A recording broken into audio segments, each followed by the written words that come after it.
Welcome to No Border, No Country.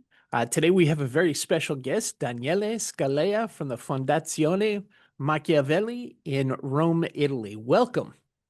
Good morning. Thanks for the invitation. Well, thank you for being here.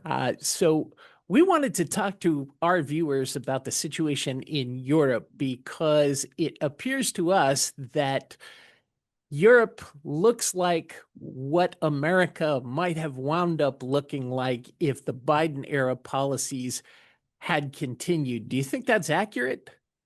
Well, I don't know so much well the reality in the US, but I can guess it's correct because in Europe we have experienced now a long time, I could say almost a decade, of uncontrolled, unchecked borders with very large inflows of illegals coming mostly from Africa, from Middle East, from South Asia.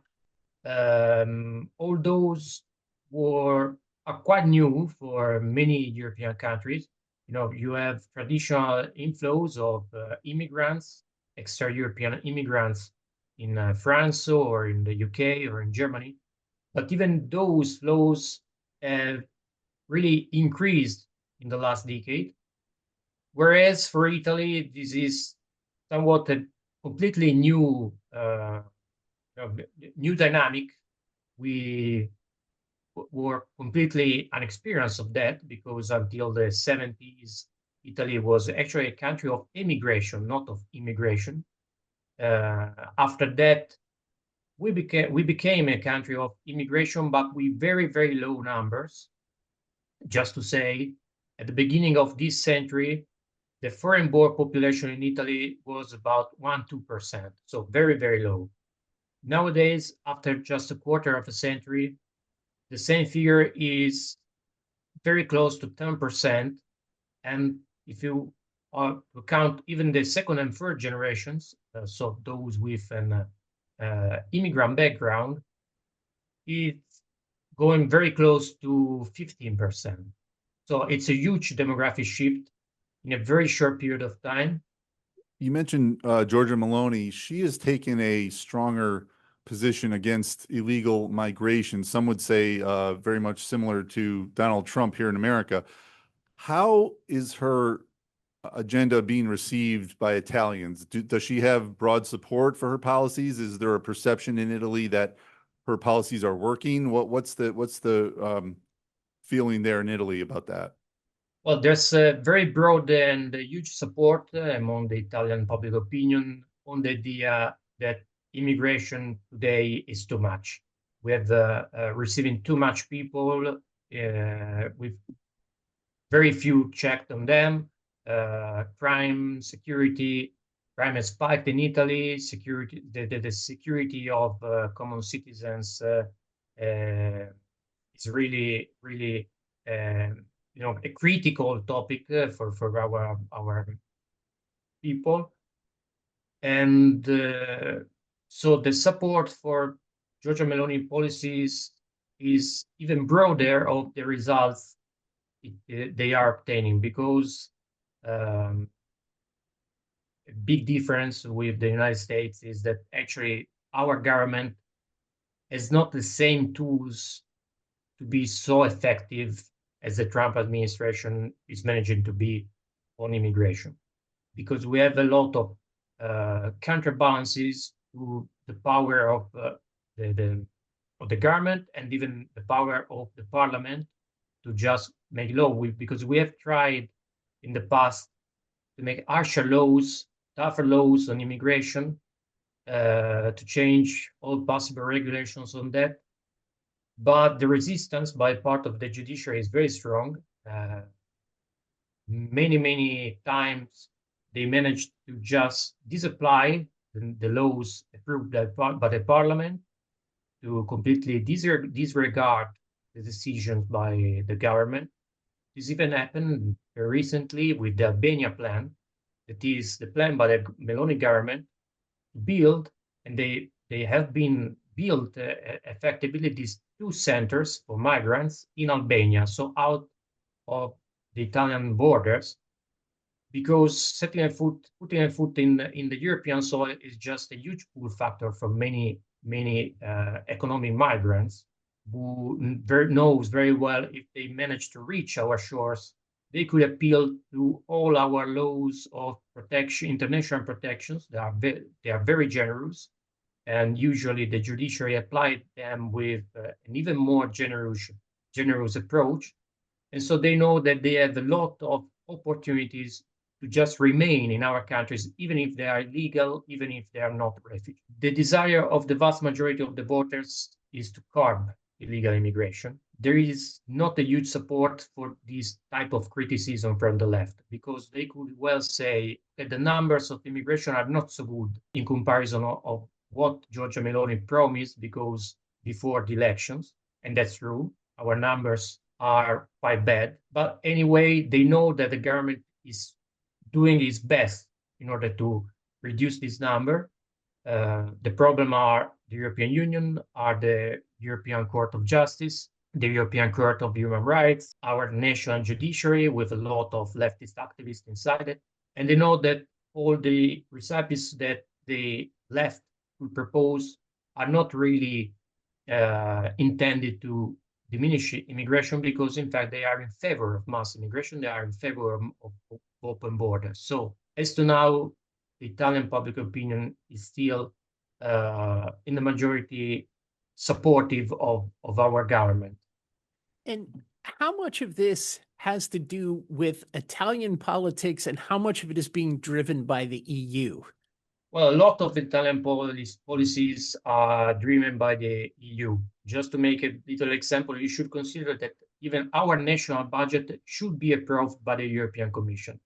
If the national budget is not approved by the European Commission, is just void and null. So, and this is not something that sounds like a real sovereign state, at least according to my view. The European Union could actually be the determinant force under a lot of views, because the European Commission could launch a proceeding if they feel that you are violating some of the rules of the founding principles of the European Union. One of the unique things about Italy is that you've got the Vatican there, which is technically a separate country in Italy. Pope Francis was a very outspoken critic of immigration policies in the U.S. under the Trump administration. What influence does the Vatican have in Italy and Italian politics with respect to immigration policy in particular? How influential are they with the Italian government and with the Italian people?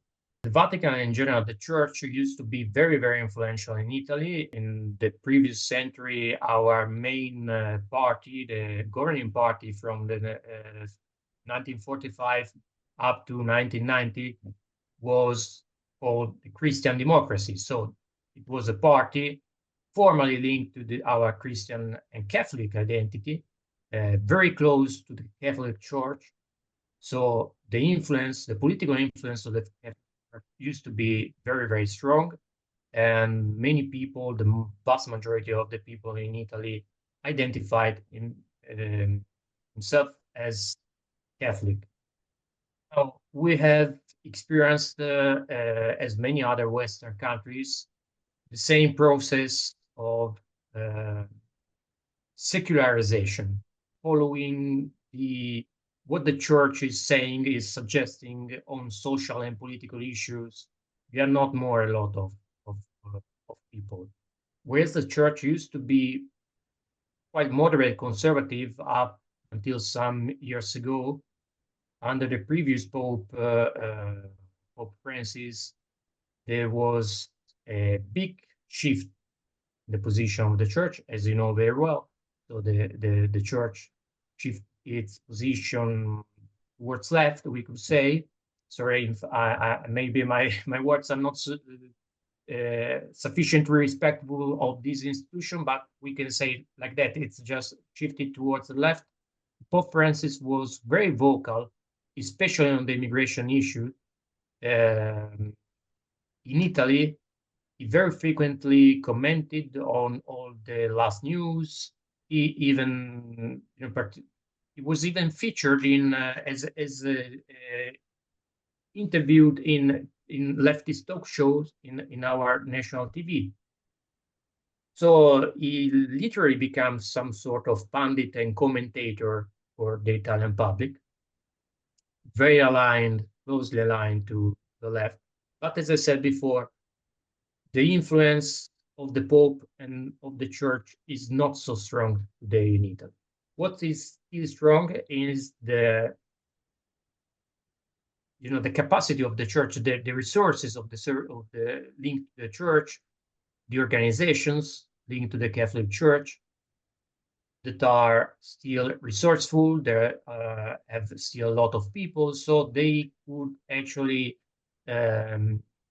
manage to be influential on the immigration dynamics by using these type of organizations and like assisting migrants and all those things.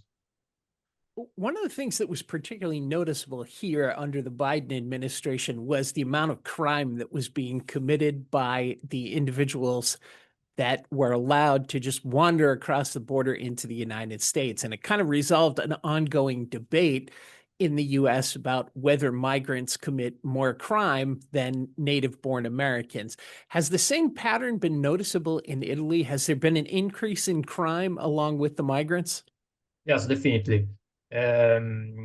We have statistics telling us that foreign-born population, because we do not have data based on race as you have in the US. We just know if they are foreign-born, if they are citizens, or if they are not citizens, they are not foreign-born. So that's all that we actually know from our statistics. But we can very easily tell that in many violent crimes, like sexual assaults, rapes, theft, robbery, the foreign-born population is greatly overrepresented. So as I told you before, they are less than 10% of the total population, but many of those crimes, they represent the 40, 45, 50% of those committing this type of crimes, even prostitution and so on. So it's very clear that immigration, especially illegal immigration, but in general immigration, is increasing this type of violent crimes committed in our street. And it is enough to look to the news in Italy. It's now becoming quite normal to find news about women raped just in the street by unknown people, or young people just knife attacked during the night. Those type of crimes, like 5 years ago, they were very, very rare in Italy. Now they are becoming just part and parcel of living in Italy. So this is something that the Italian public opinion is resenting a lot, because everyone has noticed that security has diminished a lot in a very few years, and that's now a huge pressure from part of the public opinion on the government to improve this situation. We have a clip I'd like to get your reaction to. This is a couple years old, I believe, but it's from the island of Lampedusa, the Italian island, which has kind of been a gateway for African migrants to access Italy. Take a look at this and let's get your thoughts.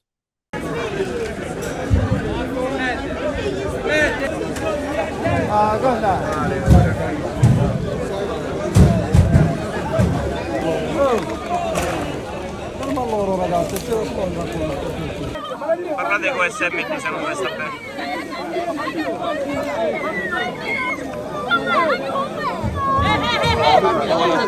Sciacca la situazione.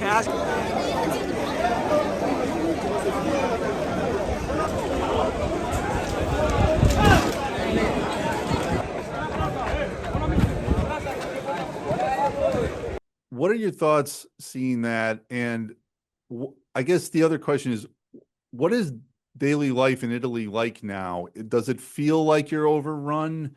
Has your culture been negatively affected? Italian culture is one of the great cultures in world history. How has day-to-day life been affected in Italy as a result of scenes like that? It's not nowadays only a matter of big cities. This type of change is coming to small towns as well. I could tell of my hometown, which is quite a small town of 5,000 population, the border of the northern border of Italy with Switzerland. I was born and raised there before moving to Rome like dozen years ago. And when I used to live in this small town, you could really hardly find an immigrant in all the town. Now, when I get back to this town after just, as I said, a little more of 10 years, you can see that almost half of the business is Chinese owned. You can see a lot of immigrants coming from Africa, Asia, and this is not a change in in a lifespan. It's a change in just a decade. So I now wonder how could change even more this small town in like 50 years from now. It will become almost impossible to recognize if someone is magically transported from the 2000 to 2050, and you're going to tell this is the same town just 50 years after. This person most likely wouldn't believe it, wouldn't believe his eyes. Those change are very, very great, very, very visible in Italy. Like a few weeks ago, there was in the news this news about a school in Venice, in which an entire class was composed only of foreign-born children with just one Italian student. So this is clear sign of what many people in Europe is now calling the ethnic replacement. It is the disappearing of the native people and its replacement by part of other peoples who are not assimilating into our nation, because usually they just do not want to assimilate, but also because when the immigration is so much as such a size of people coming each year, it becomes almost impossible to easily assimilate those people, even if they are willing maybe to become Italian, to become Europeans. Most likely, they just ended up in hang up with people coming from the same country, so they will remain forever the immigrants. They will never become like us. They will never acquire our identity and our culture. And that has been a major problem here in the United States. Is this starting to affect schools throughout Italy? We're seeing it here in everything from grade school through to the universities. Yes, it's a problem because many of these foreign-born children or children actually born in Italy, but whose parents have recently moved to our country, they couldn't properly speak Italian, for example, Italian language. It's not their fault. It's completely natural, because if their parents are not able to speak the Italian language, it's very difficult for them as well to learn it. But this is dragging behind all the children in the same class, in the same sections, because you just have to start not from what was taken for granted before. So you already know, more or less, you already know the language. We just have to teach you how to write it, how to read. Now the problem is that you begin the school in many cases that you just know a handful of words in Italian. So the first year just become a sort of accelerated course for learning Italian language for children. And all those, even the Italian speaker is in the same class, are obviously affected by that, because the teaching should move at the pace of the least of the student, of the child of these class. So that's really a problem. You are spending a lot of resources on this type of thing. A lot of people have said Europe, in a lot of ways, is further down the road in this mass migration experiment than the United States is. As someone who lives in Italy, I'm sure you visit many other European countries, you see it firsthand. What would you say to people in the US who believe that there shouldn't be any regulations on people who want to come to our country, and illegal migration is a victimless crime, and we're just being nativist, and we just don't like people who don't look like us. That's why we're trying to have immigration controls. What would you say to someone in the US who believes that?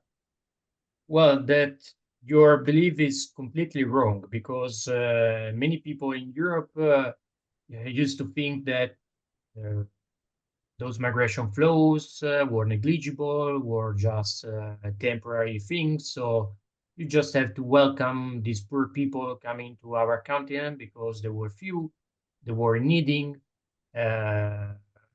You just have to be a decent, good person in being pro-immigration. Now, a lot of the same person were used, in fact, to vote in favor of pro-immigration parties, have now shifted towards the right-wing parties, specifically because they have understood that all those beliefs about immigration were wrong, completely, utterly wrong, because those flows are structural, because the declining birth rate, and so the declining population and the aging population in Europe, is confronted by a population in Africa, in Asia, which is still increasing. Yes, it's true. The fertility rate is decreasing in Africa or in Asia as well, but they are still at 4 or 5 children per woman. So they are still a booming population, and they're looking from just the other part of the sea, of the other part of the Mediterranean Sea, to a very wealthy continent with a lot of social capital, with a lot of richness, whose population is simply disappearing. And the part of population who has not disappeared is no more willing to defend its country, to defend its wealth, defend its position in the world, its culture, its identity, and so on. And so they have moved, and they have realized this situation, and many of those immigrants are not posing themselves as guests. We are just here for some years to collect some money and then get back as richer person in our country. They are not here as people willing to merge with us, assimilate in our nation, just become part of Europe, but they are here as settlers. They just look at an apparently empty continent in which they have just to catch those fruits that the native people has surrendered to them. So you have definitely to move swiftly in order to avoid being in our situation. You have two big advantages in comparison with Europe. The first one is if you vote for Donald Trump in the White House, you have a lot of chances that your government, your administration is going to deliver on the promises, because this administration has most of the tools necessary to deliver on that. And so to apply the will of the people who voted for this administration. The second one is the different composition of your immigration. I guess that Latin Americans, Hispanics could bring it in the US a lot of problem with gangs, with the cartels and so on. In the end, they are quite close to the regional trend of the US culture, which is clearly a European culture, which is a culture defined by Christianity and all the European heritage. And so they could easily assimilate and melt in this US pot, whereas the same could not be said by people coming in Europe from contexts and countries that are very, very far, not just geographically, but culturally from the West. So that's a big difficult we're experiencing. What happened in the UK with the grooming gangs, what happened in many Western European countries with with ISIS, the terrorist attacks, but ISIS is just the tip of the iceberg, because it's very visible that we have these terrorist attacks in Western European countries, but they are just the more radical part of our Muslim communities. But many more people who actually disagree with ISIS strategy is in agreement with the fundamental beliefs. Those are the so-called quietist movements like the Muslim Brotherhood, and they are gaining a lot of grounds in our continent. It appears that there has been a reaction in Europe, and all across Europe there are organizations like FAIR, like the Fondazione Machiavelli, springing up to push back against this. So can you tell us about some of your work and what you are doing in Italy to address these problems? Yes, for example, the Machiavelli Foundation was the first conservative think tank in Italy, because we used to have a few think tanks, even some of them are quite influential in Italy, in the European Union, but they are all of them definitely left-leaning. So what we actually did was to create center for producing things, ideas, projects, to advising our policymakers, our decision makers in general, coming from the conservative side of the society. And so we have been instrumental in making, I would say, mainstream, in the sense that maybe they are not so represented in the mainstream media, but they are definitely mainstream among the population, with those ideas that mass immigration is actually too much for Europe, which is a structural factor so that you have to deal with in a structural way, that it is mostly detrimental and disadvantageous for our countries. All those ideas are now, enjoy a majority support among the Italian public opinion.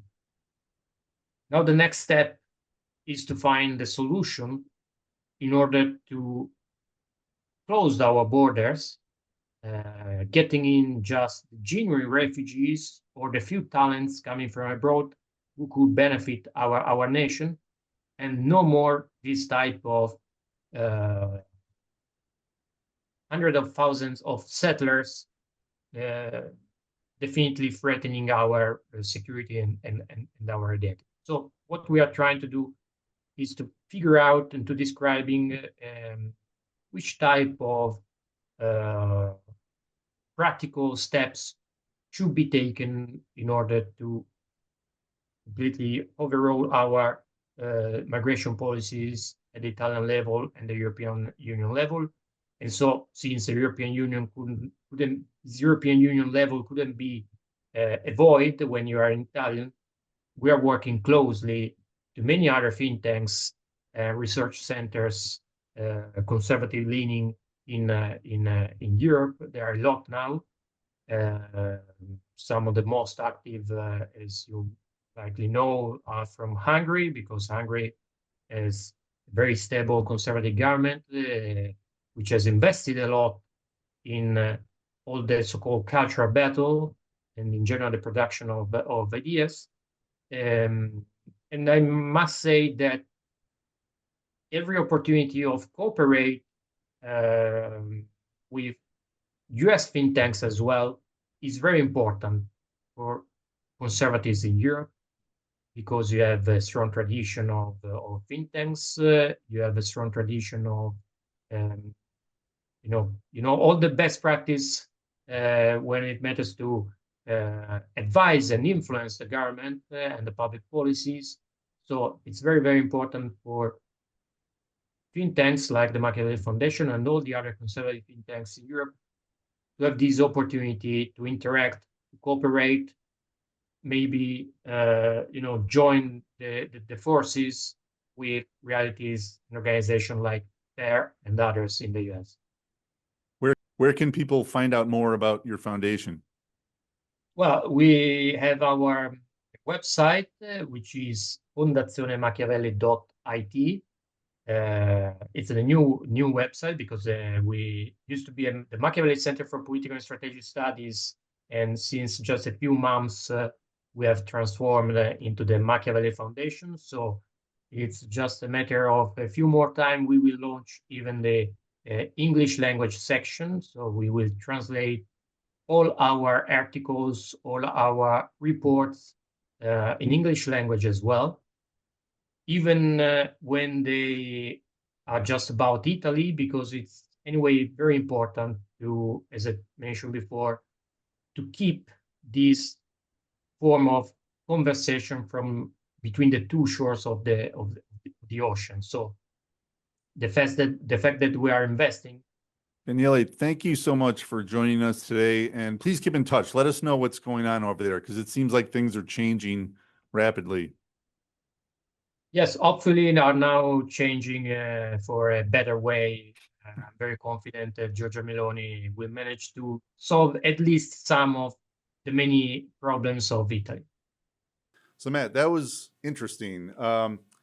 Tell everyone, I think people hear the word Machiavelli and they might not know all that, what that means, but it sounds like spooky and devious and ruthless, but dissect that a little bit for us. So here in the US, largely because a lot of poor reading and a lot of poor teaching about Machiavelli's The Prince, the name has become synonymous with political plotting and to amorality and attempts to seek advantage in politics. But the reality of Machiavelli's philosophy is that he said many of the same things that John Locke said. He was a major proponent of Republican government. And he was a strong believer in the functions of government serving the people. So very similar to modern conservatism and very much driven by the same vein of thought as John Locke later. And of course, Locke was a major influence here in the US on the American Revolution. Some people might say, why are you talking to this guy over in Europe? We've got all these problems here in America. It's different over there. This whole situation's different. But in a lot of ways, it's very important to know what's going on there, because, as we said, they're down the road from us with this crazy mass migration thing. We can learn and say, we don't want to go down that route. We see all these problems. That video was disturbing, seeing all those people just, it looked like an invasion like we had here not that long ago. But it's valuable to know what's going on over there, isn't it? Oh, yeah, it's very valuable. I mean, that video was just one example of one place where this is happening, but it's happening all around the borders of the European Union. So there are people coming from Central Asia into the former Soviet countries, now Eastern European countries. You have people coming across the Mediterranean. So this is the problem going at a faster pace at a bigger kind of number than it is here in the United States. Believe it or not, even with our huge border with Mexico and with the large number of people that came across during the Biden administration, that's relatively small compared to the way that this is progressing in Europe. And if you look at what's going on with a lot of the protests in the United Kingdom right now, this has happened very rapidly. These are countries that in the main didn't have the kind of relationship with migration that the US had. And all of a sudden they flipped the switch on, had massive numbers of migrants with no time and no pressure to assimilate. And it's dragging these societies down because they can't keep up with the demographic and cultural changes that are going on. So it's very important because they look like what the US could look like if we had 4 more years of an open border under Joe Biden. We hear these reports coming from Europe, for example, that Great Britain is almost lost at this point. They've just gotten so doubled down on this crazy open borders thing. Italy, it seems like Giorgia Meloni definitely is on the right track. It seems like Italy has a chance, at least, because she's clearly following policies that are similar to what Trump is doing here. It's helping with the reduction in the number of illegal entries. It seems like Italy has a chance. What do you think? Definitely. I think in a lot of ways, Italian politics, even though it's a very different system parliamentary-wise, is kind of more like American politics. People there don't seem to be afraid to get involved in things and speak publicly the way they do in some countries. If you watch the political situation in France, people will come out when a giant protest occurs, but other than that, they're relatively quiet. They go to the polls, and they don't seem to be concerned about these things to the same extent that people in the United States are. The Italians get into these things. They get passionate about them. So I think Italy, for that reason, is in a better position. Italy is also one of the few European countries that didn't have a large number of colonies. And a lot of the problem in Britain has been driven by the fact that there's this sort of colonial guilt in Britain and France and some of the other places that were large colonizers to admit people from their former colonies and to give them access to European social welfare state as kind of an apology for colonialism. And, that mentality is just completely absent in Italy, which is a good thing.